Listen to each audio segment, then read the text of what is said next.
And, there's a lot of things going on at the moment. What do you Mhm. think is the greatest challenge facing your business today at this point in time? I think the greatest challenge with every business on the planet, at the moment is cash flow.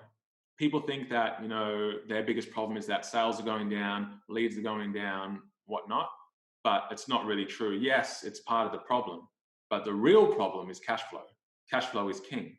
And for example, if your expenditure is $50,000 a month and you've got $500,000 in a little treasure chest, well, then you're good for 10 months. And the probability is that you can see through this economic downturn and you'll come out the other side and be pretty fine. So the biggest problem for our business and for every other business is cash flow. So for the past, I'm, cash flow is the oxygen of any business. And without it, you literally die. So I've been building up a treasure chest in the business for a very long time now. And there's a lot of expenses going out. So even though sales are starting to taper off a little bit, my main concern is cash flow. So the biggest challenge for us to stay alive is to make sure that I cut the fat, cut the expenses left, right, and center to make sure that I'm not spending unnecessarily and I just have almost a skeleton business. So the cash flow that we have can sustain us through this downturn. And then on the other side, we'll be 10 times stronger.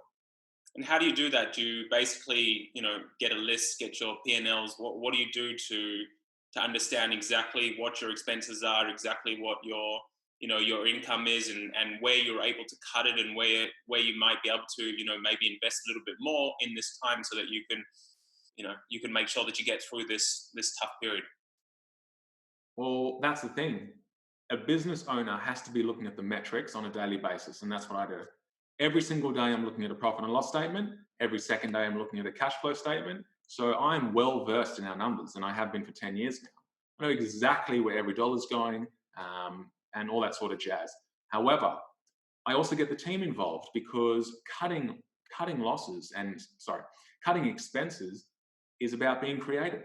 So who am I to think that I have all the answers? I get the team together, I whip out a profit and loss, we sit in the boardroom and I go through every single line item and I'm like, all right, cool. Phone bill, $2,000 a year. What can we do to bring that down to 1,000? And we go through every single line and we do this methodically.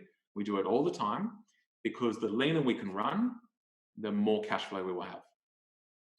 I would guess that the team would probably be very grateful to be able to be part of those types of conversations. I'm not sure how many businesses are so transparent to go through their profit and loss and to make sure that everyone's on the same page and everyone's voice is heard.